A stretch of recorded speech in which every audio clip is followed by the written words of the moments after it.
당신은 오늘 하루 몇 번이나 불편함을 느꼈나요? 그것이 짜증, 피로, 실망, 긴장, 초조함, 외로움 혹은 막연한 불안이든 우리는 너무나 자연스럽게 고통을 살아갑니다. 마치 고통이 삶의 일부가 아니라 삶 그 자체인 것처럼. 하지만 한번 물어봅시다. 고통은 정말 외부에서 오는 걸까? 누군가가 나를 힘들게 했기 때문에, 어떤 일이 잘 안 풀려서 나는 지금 괴로운 걸까? 어쩌면 고통이 시작된 그 첫 지점을 우리는 제대로 바라본 적이 없을지도 모릅니다. 왜냐하면 고통은 너무 가까이 있어서 보이지 않는 것이기 때문입니다. 불교는 2600년 전부터 삶은 괴로움이다라고 말해왔습니다. 우리는 이 단어를 마치 숙명처럼 들었고 때로는 체념하듯 받아들이기도 했습니다. 하지만 고는 불교에서 단지 슬프다, 힘들다는 의미가 아닙니다.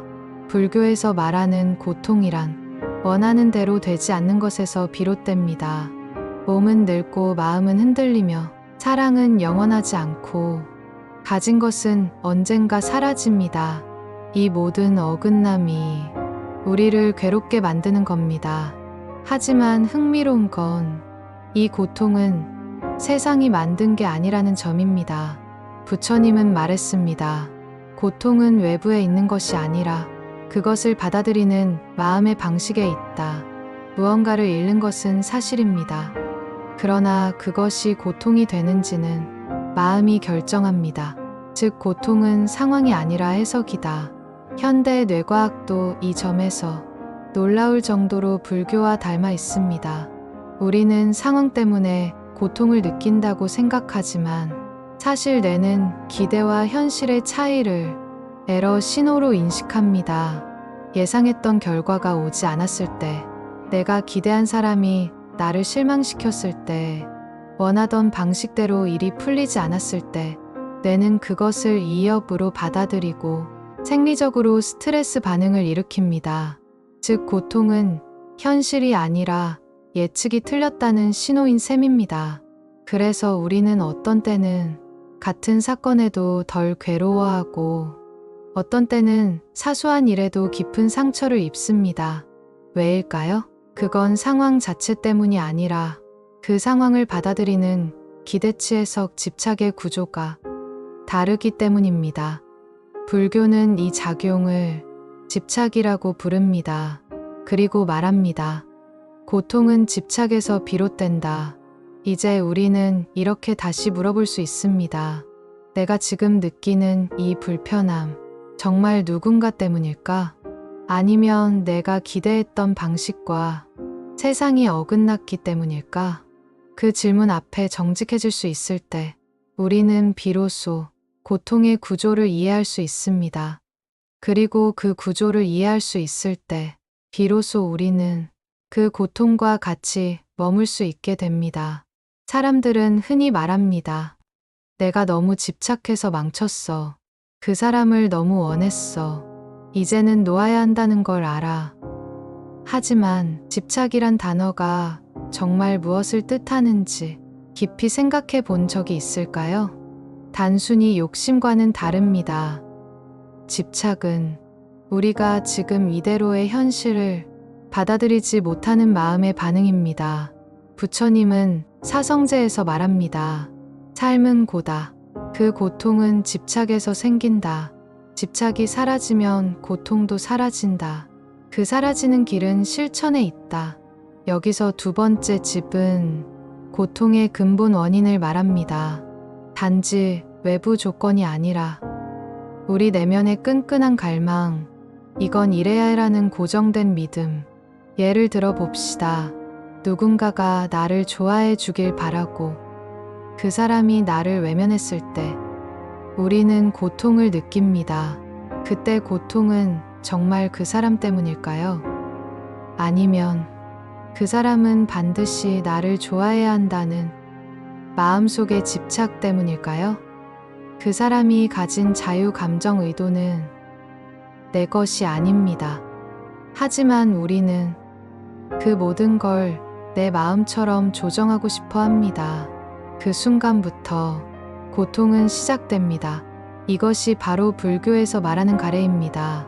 즉, 목마름이라는 단어, 가지고 싶은 마음 자체보다 그 마음이 만족되지 않을 때 괴로움이 발생합니다. 그 괴로움은 실패 때문이 아니라 내가 설정한 고정된 틀 때문입니다. 이건 반드시 이렇게 되어야 해. 저 사람은 이렇게 행동해야 해. 나는 이런 방식으로 인정받아야 해. 이 모든 내적 스크립트는 현실과 어긋나기 시작하는 순간 엄청난 내상으로 바뀝니다. 여기서 중요한 통찰이 나옵니다. 고통은 무언가가 부족해서 생기는 게 아니라 그 부족함을 받아들이지 못할 때 생깁니다. 사랑이 부족해서가 아니라 완전한 사랑을 기대했기 때문에 우리는 실망합니다. 성취가 부족해서가 아니라 늘 최고여야 한다는 생각 때문에 우리는 무너집니다. 불교는 그래서 욕망을 끊어라가 아니라 욕망을 바라보라고 말합니다. 욕망이 문제인 게 아니라 그 욕망에 대한 집착이 우리를 감옥에 가두는 겁니다. 뇌과학도 이를 뒷받침합니다. 뇌는 보상을 예측할 때 도파민을 분비합니다. 그런데 이 보상은 실제 결과보다 예상치에 더 민감합니다. 즉, 기대한 만큼 돌아오지 않으면 뇌는 실망이라는 고통 신호를 활성화시킵니다. 그러니까 고통은 실패한 현실이 아니라 기대한 만큼 돌아오지 않은 현실에서 생깁니다. 기대가 크면 클수록, 욕망이 강하면 강할수록 고통도 같이 커집니다. 그래서 부처님은 모든 괴로움의 시작을 가래라고 정의한 것입니다. 하지만 동시에 이렇게 말합니다. 그 원인을 알면 그 고통은 사라질 수 있다. 즉, 고통은 없앨 수 없는 감정이 아니라 이해하고 내려놓을 수 있는 구조라는 겁니다. 이 얼마나 해방적인 선언인가요? 우리는 이제 고통 앞에서 이렇게 질문할 수 있어야 합니다. 지금 내가 괴로운 건 진짜 현실 때문인가? 아니면 내 마음속에 그려놓은 한 가지 시나리오 때문인가? 그 질문이 가능할 때 우리는 고통의 정중앙에서 조용히 중심을 잡기 시작합니다. 그리고 거기서부터 작지만 단단한 변화가 시작됩니다. 우리는 마음속으로 세상이 이대로 머물기를 바랍니다. 사랑하는 사람은 변하지 않았으면 하고 좋은 감정은 계속되었으면 하며 내가 이룬 것들은 그대로 보존되기를 바랍니다. 심지어 내가 가진 외모, 건강, 지위, 관계, 신념조차 한번 자리를 잡으면 그대로 유지되길 원하죠. 하지만 세상은 그 어떤 것도 멈춰 있지 않습니다. 불교는 이 원리를 무상이라 부릅니다. 이 말은 모든 것은 변한다는 선언이 아닙니다. 모든 것은 지금 이 순간에도 변하고 있다는 철저한 현실 인식입니다. 당신의 몸은 매 순간 세포가 죽고 태어나고 있고 당신의 감정은 아침과 저녁이 다르며 어제와 같은 사람도 오늘은 다르게 느껴집니다. 사랑, 성공, 젊음, 관계 아무리 강하게 움켜쥐어도 손가락 사이로 빠져나가는 물처럼 모든 것은 끊임없이 바뀝니다. 그런데 문제는 우리의 마음이 변화를 거부한다는 것입니다. 뇌는 안정과 예측 가능성을 선호합니다. 익숙한 패턴, 반복되는 일상, 한 번 형성된 관계와 감정의 지속을 안전으로 인식하죠. 그래서 우리는 변화를 두려워하고 익숙한 것을 잃을까봐 불안해하고 지금의 좋은 것을 지키려 집착하게 됩니다. 하지만 변화는 막을 수 없습니다. 그 순간부터 고통이 시작됩니다. 심리학자들은 이를 인지 부조화라고 부릅니다. 내가 믿고 싶은 세계와 현실이 어긋날 때 뇌는 불편함과 스트레스를 느낍니다. 예를 들어, 이 사람은 나를 사랑해라는 믿음이 있는데 상대의 말과 행동이 달라지기 시작하면 뇌는 혼란을 느끼고 그 불일치를 해소하려 합니다. 그런데 그때 우리는 대개 현실이 아니라 마음을 고정시키는 쪽을 선택합니다. 저 사람은 원래 그런 게 아니야. 지금은 바쁘니까 나중엔 달라질 거야. 내가 더 노력하면 괜찮아질 거야. 그렇게 믿음을 유지하지만 현실은 멈추지 않고 계속 다르게 흘러갑니다. 불교는 이 지점을 아주 정확하게 찔러냅니다. 마음은 붙잡으려 하고 세계는 흘러가려 한다. 그 간극, 그 마찰, 그 어긋남이 고통이라는 이름으로 느껴지는 것입니다. 고통은 세상이 나를 배신해서가 아니라 내가 고정된 상태를 원했기 때문입니다. 이렇게 생각해 봅시다. 물은 끊임없이 흐릅니다. 그 물에 손을 담그면 그 순간의 감촉은 사라지기 시작하죠. 그런데 우리는 그 느낌이 너무 좋아서 물의 흐름을 막으려 합니다. 손을 움켜쥐고 물살을 붙잡으려 하죠. 그러면 물은 어떻게 될까요? 멈추지 않습니다. 오히려 더 거세게 밀려나가고 손안은 더욱 텅 비게 됩니다. 이것이 집착과 무상의 충돌입니다. 고통은 때때로 그 자체로 무섭고 힘들지만 실은 지금 나의 마음이 현실의 흐름을 따라가지 못하고 있다는 하나의 신호일 수 있습니다. 그 사실을 알게 되는 순간 우리는 고통을 적으로 대하는 것이 아니라 현실을 다시 배치하는 도구로 사용할 수 있게 됩니다. 금강경은 말합니다. 일체 유의법, 모든 만들어진 것은 꿈과 같고 환영과 같고 물거품과 같고 그림자와 같다. 이 말은 절망을 말하는 것이 아니라 변화에 맞서는 것이 어리석음이라는 지혜를 말하는 것입니다. 세상은 변하려 하고 마음은 고정되려 할 때 고통은 시작됩니다. 그렇다면 우리는 어떻게 그 흐름 속에서 흔들리지 않을 수 있을까요? 고통은 마음에서 시작된다고 하지만 그 마음은 결국 뇌에서 일어나는 전기 신호의 결과입니다. 우리는 흔히 고통을 삶의 사건이나 인간관계 실패와 상실에서 비롯된다고 여기지만 실제로는 뇌 안의 특정한 회로들이 그 정보를 해석하고 그에 맞는 감정 반응을 만들어내고 있습니다. 즉 고통은 감정이기 이전에 뇌의 계산 결과입니다. 현대 신경과학은 특정한 뇌 부위의 작용을 통해 생성된다고 설명합니다. 예를 들어 공포와 불안은 주로 편도체에서, 슬픔과 자책은 전측 대상피질에서, 스트레스에 대한 반응은 시상하 분해 하수체부 신축을 통해 몸 전체로 확산됩니다. 하지만 중요한 건 이 모든 반응의 출발점은 예측이라는 사실입니다. 뇌는 지속적으로 미래를 예측하고 있습니다. 눈앞의 사람의 표정을 보고 과거의 경험을 바탕으로 지금 이 사람은 나를 좋아할까? 이 상황은 위험할까 안전할까? 계속해서 판단하고 대비합니다. 그리고 만약 예상했던 결과와 실제 결과 사이에 오차가 발생하면 뇌는 그것을 이협으로 간주하고 감정 회로에 경보를 울립니다. 이게 바로 예측 오차 개념입니다. 예를 들어 내가 어떤 메시지를 보냈을 때 상대방이 바로 답할 것이라고 예상했는데 한참이 지나도 아무 반응이 없으면 뇌는 그 차이를 불안으로 인식합니다. 사실 그 사람이 바빠서일 수도 있고 아무 의도도 없을 수도 있지만 나의 뇌는 그 공백을 의심과 위협으로 채워 넣습니다. 그 결과 심장은 빨라지고 소화는 멈추며 주의는 오직 불안의 원인을 향해 집중되죠. 불교는 바로 이 지점에서 고통은 현실이 아니라 그 현실에 대한 반응 방식이라고 말합니다.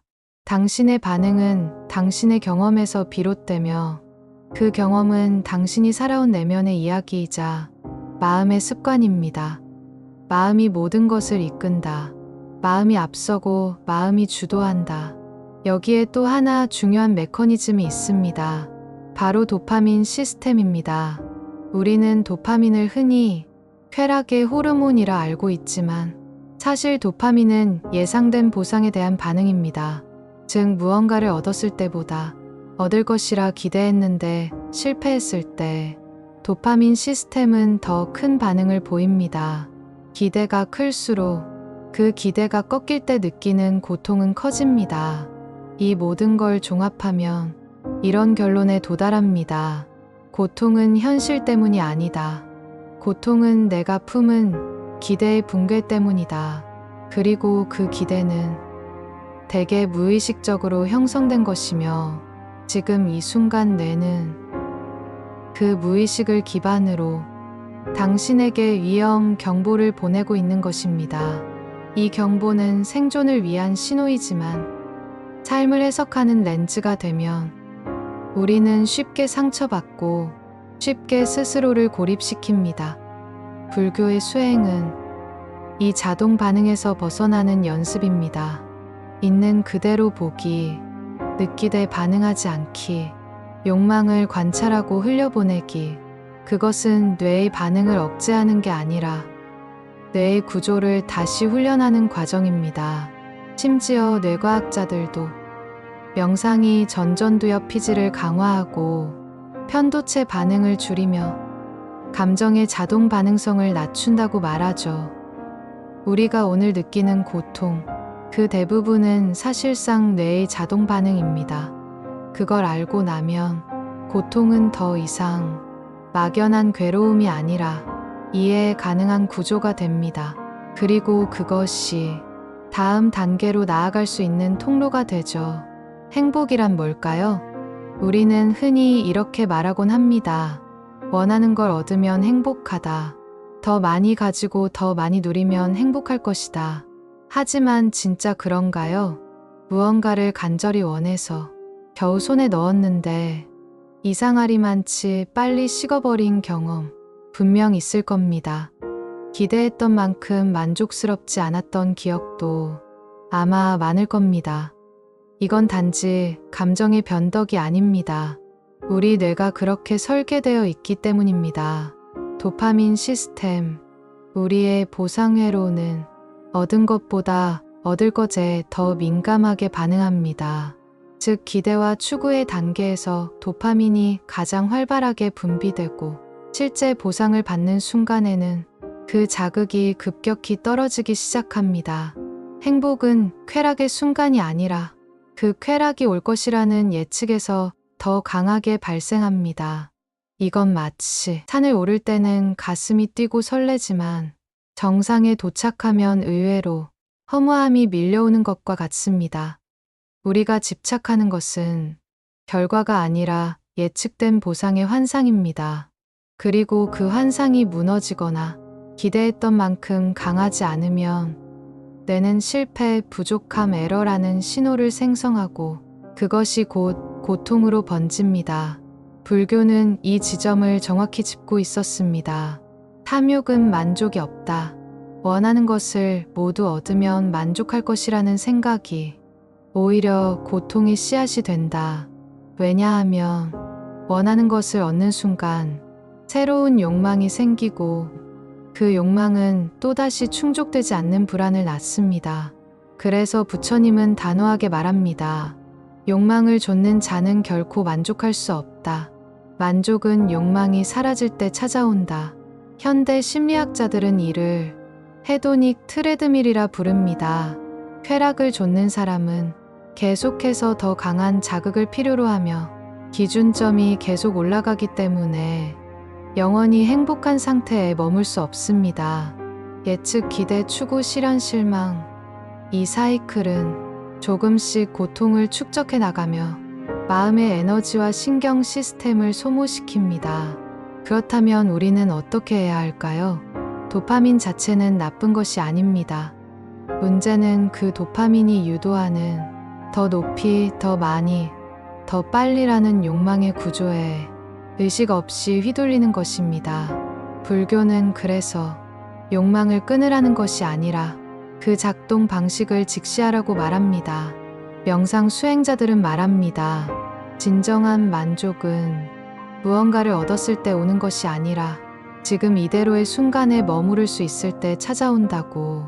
그것은 뇌가 도파민의 폭주를 멈추고 오히려 세로토닌, 시스템 평온과 안정감을 주는 회로울, 활성화시키는 상태이기도 합니다. 즉 행복이란 강렬한 쾌락이 아니라 예측하지 않아도 괜찮다는 안정된 마음입니다. 불교가 말하는 고통의 해소는 성취가 아니라 비움입니다. 쾌락이 아니라 관찰입니다. 더 많이가 아니라 지금 이 순간입니다. 그리고 그 지점에서 우리는 고통이라는 회로를 점차 느슨하게 만들 수 있게 됩니다. 당신은 지금 어떤 감정 속에 있나요? 불안함? 조금은 외로운 감각? 혹은 아무 이유 없이 찾아오는 막연한 공허감?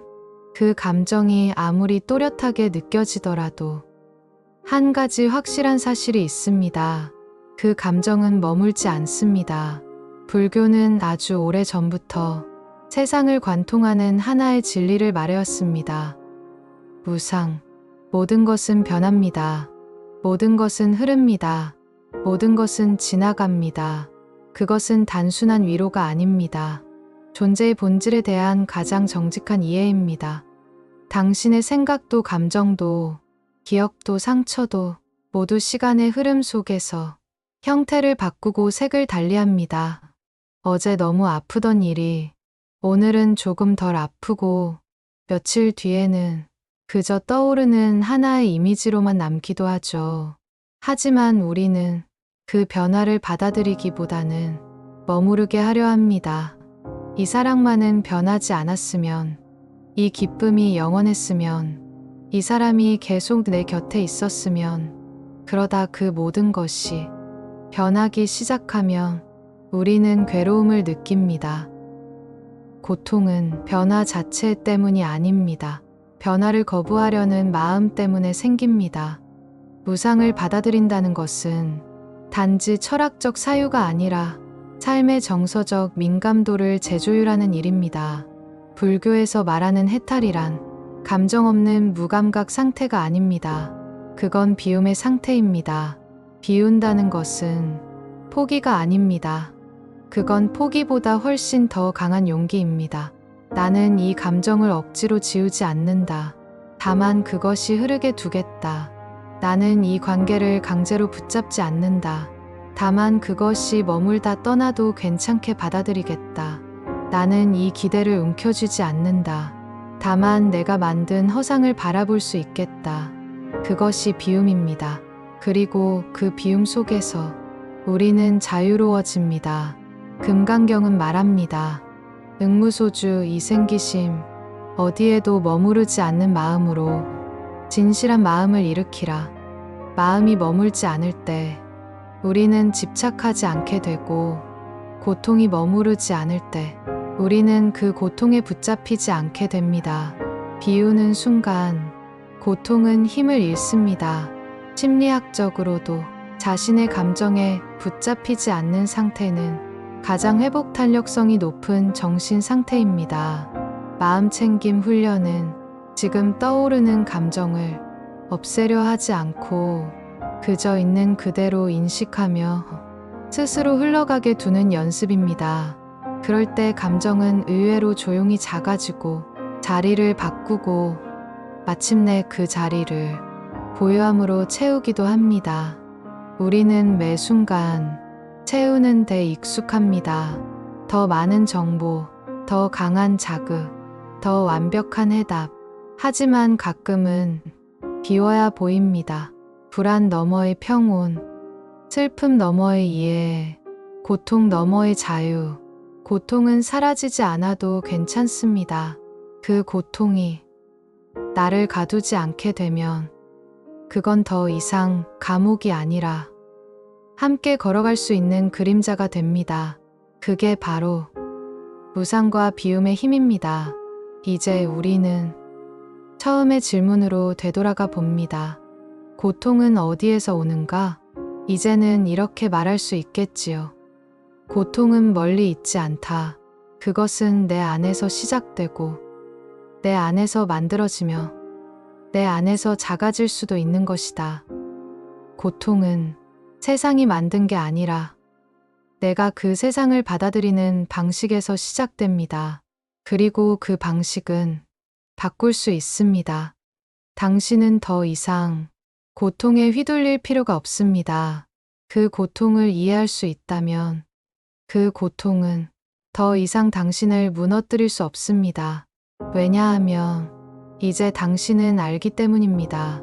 고통은 외부의 공격이 아니라 마음의 반응이며 그 반응은 관찰되고 조용히 비워질 수 있다는 것을 우리는 모두 다른 이름의 고통을 안고 살아갑니다. 누군가는 상실을, 누군가는 외로움을, 누군가는 인정받고 싶은 갈망을. 하지만 그 모든 고통은 결국 같은 구조를 가지고 있습니다. 변화하는 세상, 고정된 마음, 예측과 실망, 집착과 저항, 그리고 그로부터 오는 피로함. 그 구조를 알게 되면 이제는 피하지 않아도 됩니다. 도망치지 않아도 됩니다. 고통은 사라지는 대상이 아니라 이해할 수 있는 흐름입니다. 불교는 우리에게 지금 이 순간에도 연결되어 있다는 사실을 말해줍니다. 당신의 고통은 당신만의 것이 아닙니다. 세상 모든 존재는 각자의 방식으로 고통을 견디고 있고 때로는 그 고통 덕분에 서로를 이해할 수 있게 됩니다. 그것이 연기의 사유 공감의 실천, 해탈의 출발점입니다. 지금까지 우리가 함께 걸어온 길은 고통을 없애는 길이 아니라 고통을 새롭게 바라보는 길이었습니다. 그리고 그 끝에서 우리는 이 한 문장을 마음에 남길 수 있습니다. 고통은 나를 무너뜨리기 위해 존재하는 것이 아니라 나를 초월하게 하기 위해 존재하는 것이다. 이제 당신은 고통을 이해할 수 있습니다. 그리고 그 이해는 당신을 자유롭게 합니다. 고통은 더 이상 두려운 그림자가 아니라 당신이 성장하는 데 필요한 거울이 됩니다. 그리고 그 거울 너머에서 당신은 자신의 진짜 얼굴을 조용히 마주하게 됩니다. 당신은 지금 이 순간 고통과 함께 있지만 고통 그 자체는 아닙니다. 그 사실 하나로도 우리는 이미 한 걸음 나아간 것입니다. 영상을 보신 분들은 댓글로 원하시는 소망을 적어보세요. 반드시 이루어질 것입니다.